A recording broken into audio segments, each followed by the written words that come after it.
Você já parou para pensar que a sua empresa pode estar pagando impostos a mais? O nosso sistema tributário é bem complexo e é comum as empresas pagarem mais do que o devido. Saiba que é possível recuperar os valores dos últimos 5 anos e reforçar o seu caixa. A Fortus Tax é especialista no assunto e já ajudou muitas empresas nos seus 18 anos de atuação. E o mais importante, você só paga pelo serviço depois que o dinheiro estiver na sua conta. Fortus Tax. Pagar o justo é o nosso forte.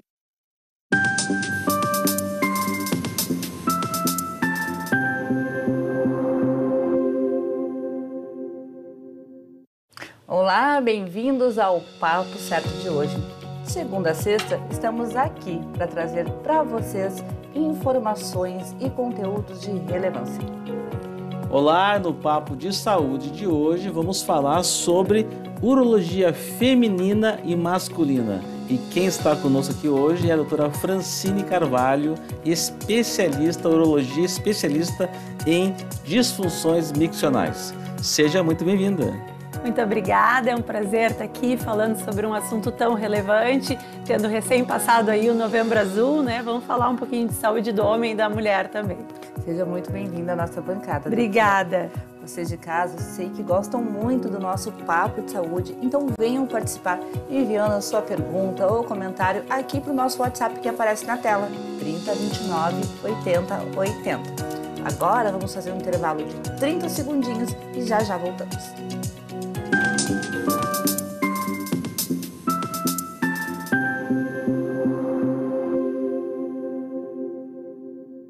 Tá difícil encontrar o profissional certo para a sua empresa? Precisa de alguém detalhista para aquela vaga no financeiro? Quem sabe um criativo para o marketing? Ou ainda, alguém focado em resultados? A Fortus RH utiliza técnicas de seleção e processos estruturados, realizando entrevistas, aplicando provas e testes específicos. Tudo isso para buscar a pessoa certa para a vaga certa. Fortus RH. Conectar pessoas é o nosso forte.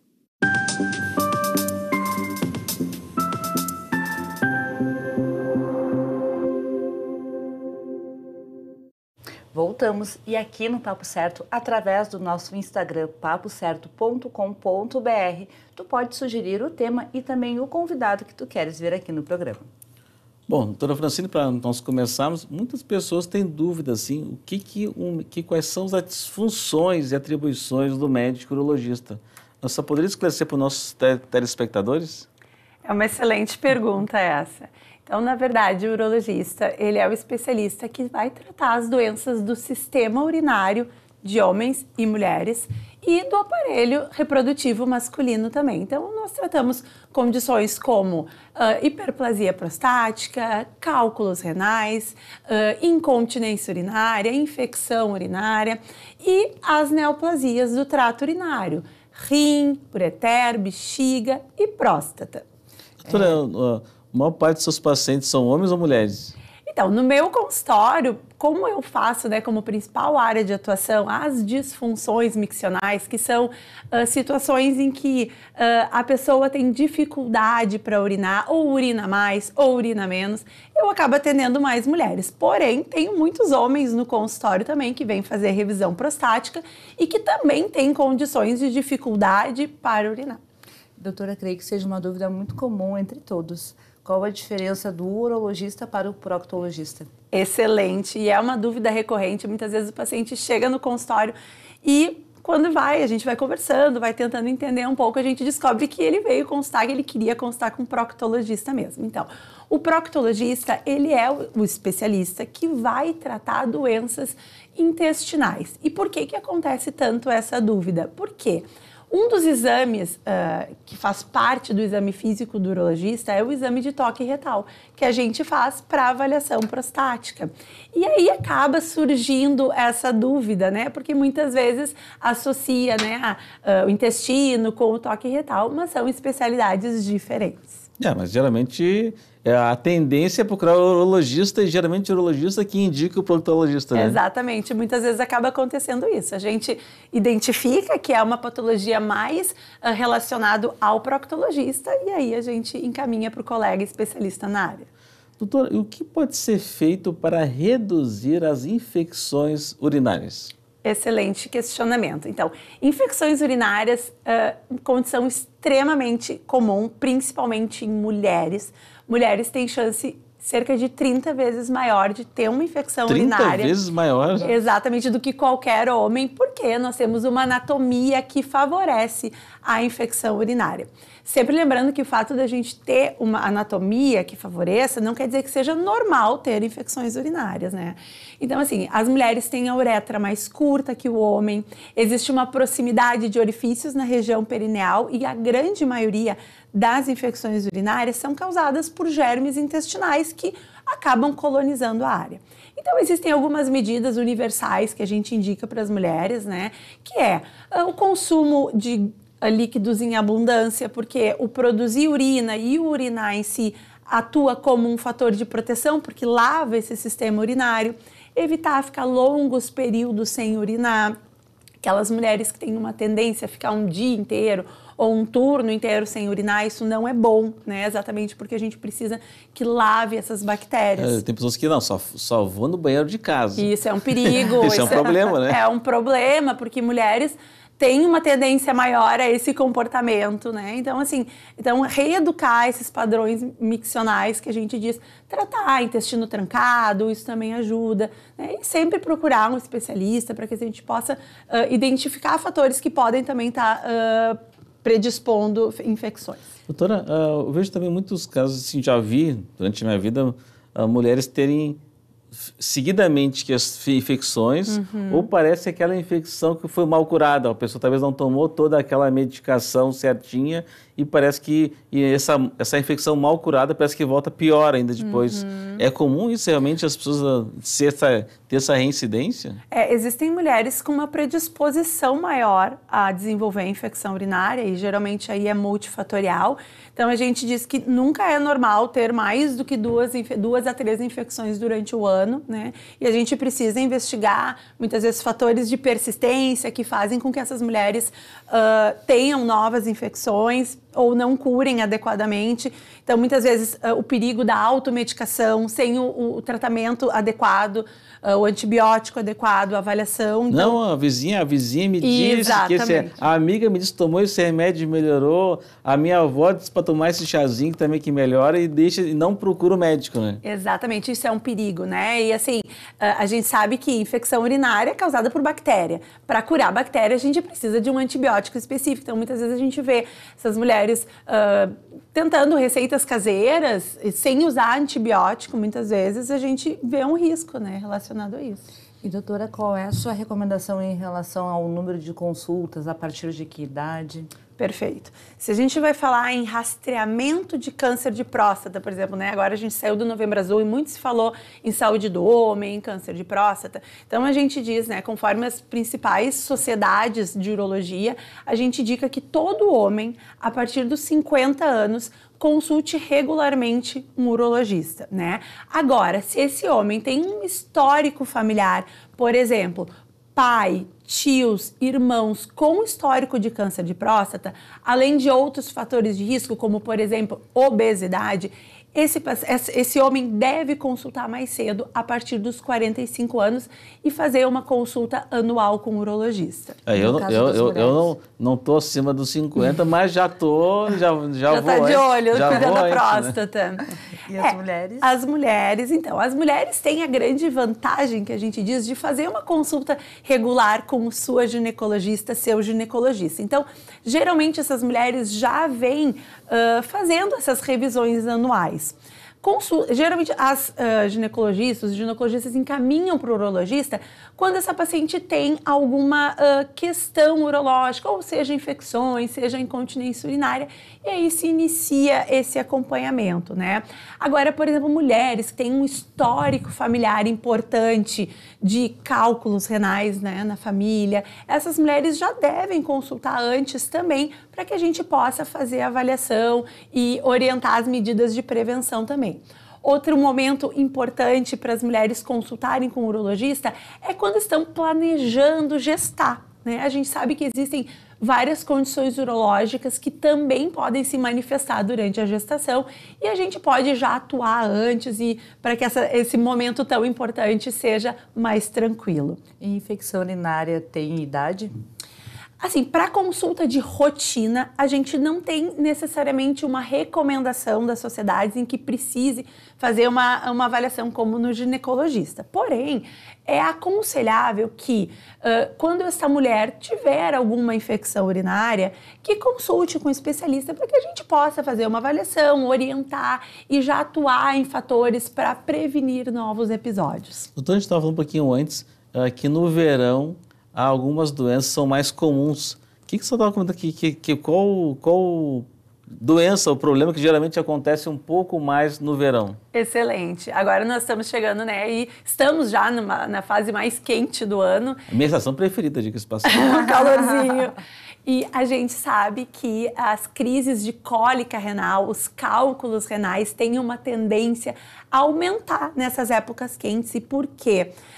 A gente considera que um fator protetor para a formação de cálculos é o volume urinário, é a produção de urina. E tomar água, né? Tem que tomar água, né? Exatamente. O que acontece? A urina, ela é o que sobra de água no nosso corpo, né? Porque o nosso corpo, ele depende de água para sobreviver e a gente também perde urina de outras formas, como suor.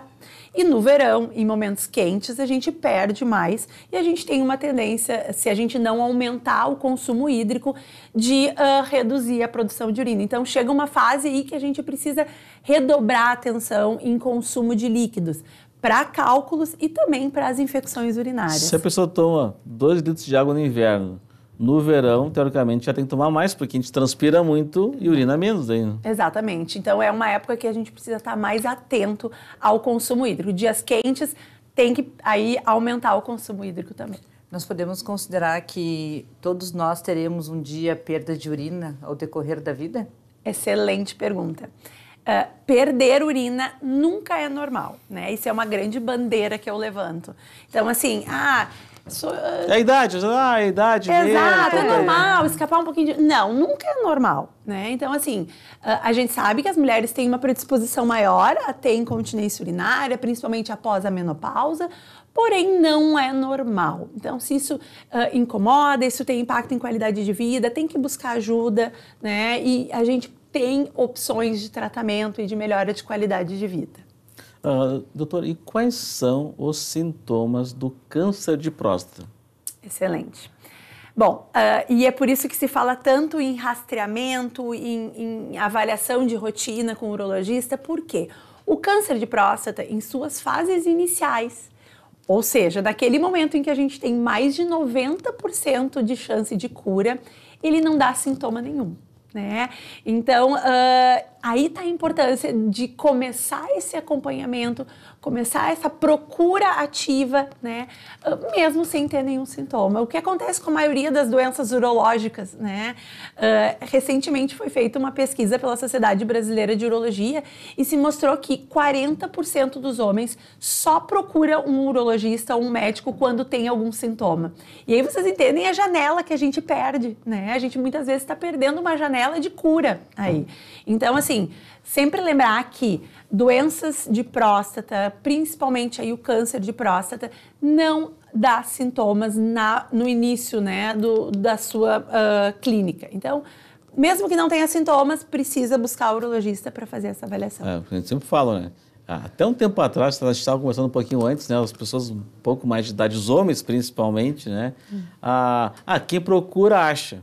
Né? Mas, na verdade, se achar antes, melhor que achar depois, né? Exato. Então, eu sempre replico, né? Quando me dizem, mas quem procura acha. Eu digo, mas quem procura acha cedo, né? Então, essa é a ideia. Ele fica curado, então... Falando sobre sintomas, podemos considerar que quando há sangramento, tem alguma coisa de errado? Sim. Sangramento na urina não quer dizer câncer, né? Então, assim, existe essa associação, então as pessoas logo pensam, né? Tô com sangramento na urina. Bom, nunca vai ser normal também. Já olha assim, mas vão morrer. Exatamente. Então, sangramento na urina não é normal. Alguma coisa está acontecendo. Porém, diversas condições urológicas podem causar sangramento na urina. As mais comuns são doenças benignas, como, por exemplo, infecção urinária. Mas outras condições como câncer de bexiga, câncer de rim, cálculos urinários também podem cursar com sangramento na urina. Então, se foi lá urinar e viu que tinha sangue, precisa buscar avaliação. Doutor, e quais são os exames para a prevenção do câncer de próstata? Excelente. Bom, se a gente vai falar em prevenção, atualmente a gente não tem nada que a gente possa fazer, exceto estilos, né, hábitos de vida saudáveis, controle de peso, evitar a obesidade, que a gente possa fazer para prevenir o câncer de próstata. Porém, a gente pode diagnosticar precocemente. E é por isso que a gente orienta a consulta com o urologista de forma inicial, a partir dos 45 ou 30 anos, dependendo, e manter uma rotina. Por quê? A gente vai fazer o PSA, que é aquele exame de sangue para identificar. O PSA ele é uma proteína que é produzida pela próstata, não é exclusivo, né, de câncer de próstata, porém é importante nessa avaliação. E o exame de toque retal, em que a gente consegue fazer a avaliação da parte da próstata que mais comumente o câncer desenvolve, que é a zona periférica. Se eu for dar alterado o PSA, a pessoa já pensa que já está com câncer de próstata. Pode não ser. Pode não ser. Então, tipo, por isso, quando eu vou fazer meus exames de rotina, eu não olho o resultado. Porque se eu olhar o resultado, eu já fico preocupado. Então, eu deixo lá pro médico olhar, daí ele vai dizer, não, tô tranquilo. Se eu olhar antes, daí o pessoal tem um problema que é eu botar na internet, o que pode ser aquilo? Pode ser milhares de coisas, né? Exato. E geralmente aparece câncer, né? E os piores tipos, assim. Então, e fazer o exame e levar para o médico ver também. Isso é importante, até porque possa te orientar. Às vezes a gente tem um exame que tem um pouquinho alterado, a gente pode pedir para repetir um pouquinho antes, né, de um ano. Então, fazer essa avaliação pós-exame é fundamental. Doutora Francine, é muito comum o pessoal ir lá no seu consultório, faz a consulta, só recomenda para fazer exame, a pessoa faz o exame e não aparece depois? Acontece. Ainda bem que não é tão comum, mas acontece sim. Desaparece, a pessoa desaparece. Volta um ano, 2 depois, né? Enfim, acontece. Mas podemos considerar que um exame não elimina o outro. Não elimina o outro, né? Eles são complementares. A gente sabe que 15% dos cânceres de próstata vão ter um PSA, que é o exame de sangue normal. E aí a gente entra, né, no exame de toque retal, que a gente sabe que é cheio de tabu, né? Falar sobre toque retal, porém é um exame tranquilo, ser realizado no consultório, né? Mínimo desconforto, e que a gente pega esses 15% que o PSA, que é o exame de sangue, não vai nos dar. Até, inclusive, a doutora comentou conosco antes, né, que as pessoas imaginam muito o toque retal como dor, mas, na verdade, é somente um pequeno desconforto. Exatamente, um leve desconforto, né? A gente torna o menos desconfortável possível. Perfeito. Pessoal, o papo está muito bom, mas a gente vai fazer um intervalo de 1 minutinho e já voltamos com o papo certo.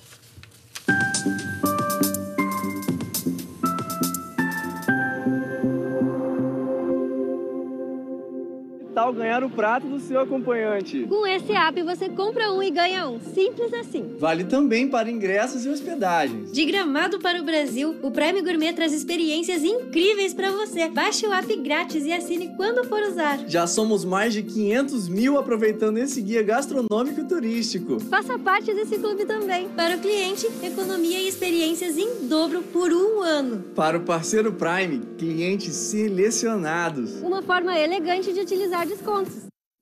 Em tempos de juros altos, margens reduzidas e incertezas, rever estratégias é fundamental para manter o seu negócio competitivo. Esse cenário exige planejamento e organização financeira. Nessas horas, qualquer ajuda é bem-vinda, mas a ajuda de um especialista é necessária. A Fortus Consulting conhece na prática e tem as soluções adequadas para cada situação. Fortus Consulting. Melhorar os seus resultados é o nosso forte.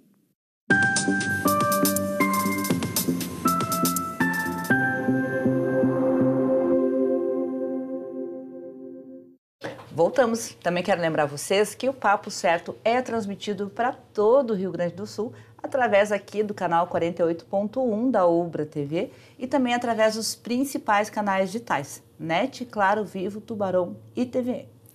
Doutora, quais são as principais causas do câncer de bexiga? Excelente pergunta. Quando a gente falou de sangramento, eu citei ali, né, o câncer de bexiga, que é uma causa importante de sangramento visível na urina.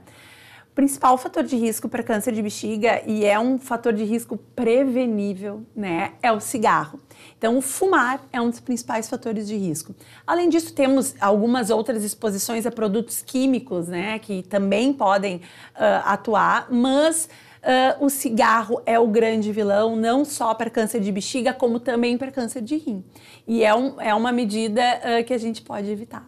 Geralmente a gente fala o consumo de cigarro geralmente associado ao câncer de pulmão, né? Exatamente. De esôfago, mas não a questão de câncer de rim ou de bexiga. Exato, e é o grande vilão. Então, é uma orientação importante parar de fumar, não fumar, claro, sempre, né? Mas quem fuma, suspender o tabagismo, porque é câncer de rim, câncer de ureter, câncer de bexiga, eles têm mais relação com o cigarro do que com uma história familiar, por exemplo, de câncer do mesmo órgão. O vape também tem o mesmo...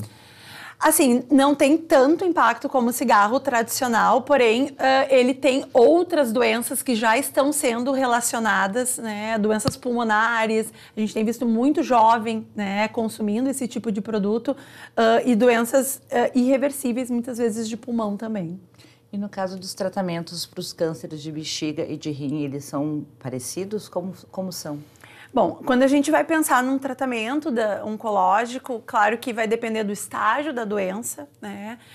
O tratamento do câncer de bexiga, geralmente ele é feito de uma forma endoscópica, ou seja, a gente vai fazer uma raspagem dessa lesão que está ali na bexiga, e dependendo, existem casos mais avançados em que precisa se tirar a bexiga. O câncer de rim, a gente vai fazer a cirurgia para retirar, dependendo do tamanho, uma porção, né, do rim, ou às vezes até o rim inteiro, de formas laparoscópica, de formas robóticas, ou muitas vezes também com cirurgia aberta tradicional. O que seria laparoscópica? Laparoscópica é por vídeo, né, que a gente diz os buraquinhos que tradicionalmente se diz, que hoje em dia a gente conseguiu evoluir com a robótica, né, sendo o robô como auxiliar, e sempre para lembrar que, apesar de ser um robô, não é um robô que opera, né, tem um cirurgião lá por trás que utiliza essa ferramenta robótica de tecnologia, com pinças, para auxiliar na cirurgia, mas é um ser humano que está operando, né? Isso eu acho que é bem importante falar também. Doutora, e quais são os tratamentos para a próstata aumentada? Ótimo. Geralmente, quando tem algum sintoma urinário, e o principal sintoma de hiperplasia prostática benigna, que é aumento de próstata, são as dificuldades para urinar. O jato fraco, aquela demora para começar a urinar, precisar urinar muitas vezes à noite. Muitas vezes o paciente chega no consultório assustado que isso possa ser câncer, porém na grande maioria dos casos não, é a hiperplasia prostática benigna.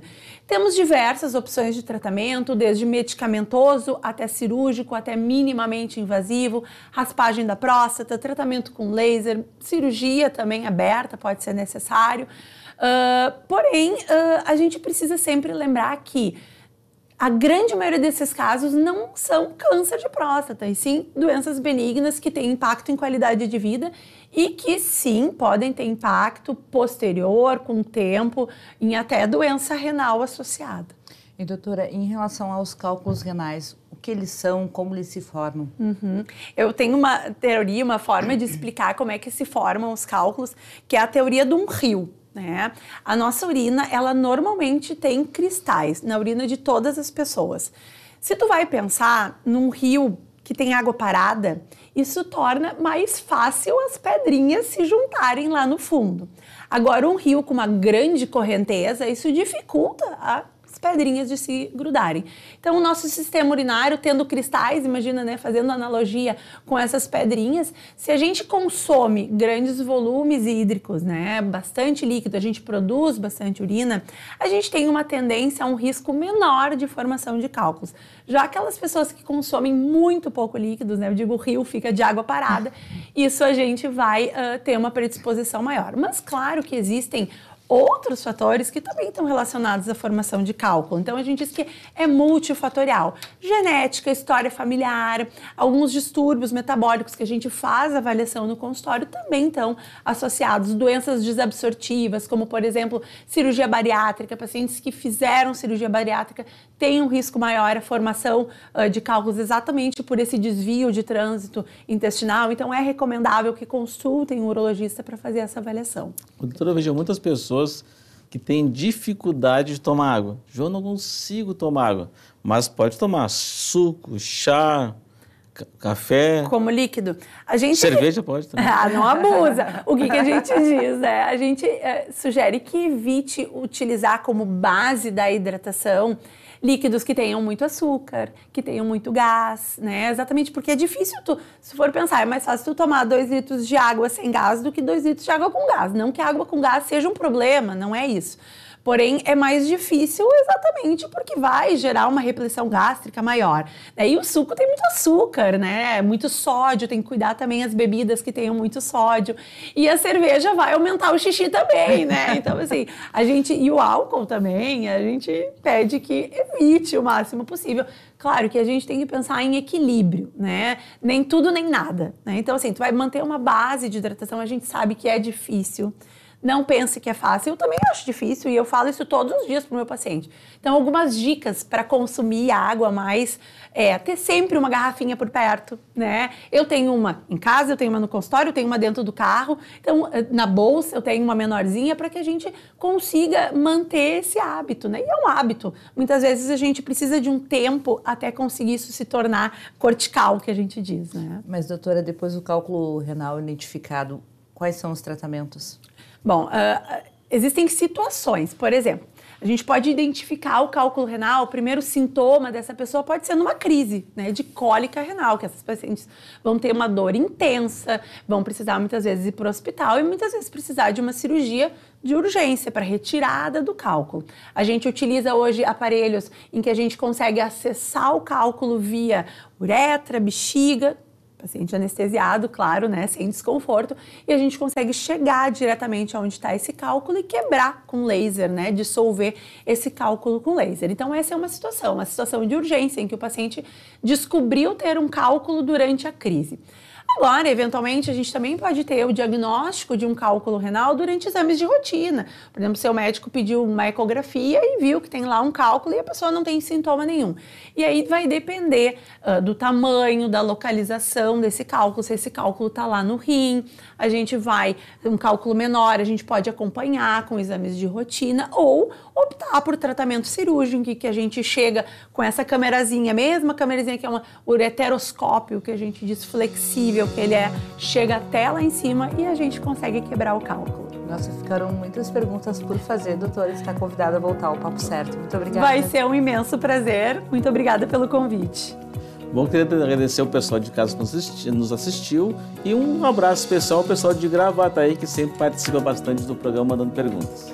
Então, pessoal, ficamos por aqui e amanhã às 20h30, logo após o Cadeira Cativa, mais um Papo Certo inédito para vocês. Esperamos a todos.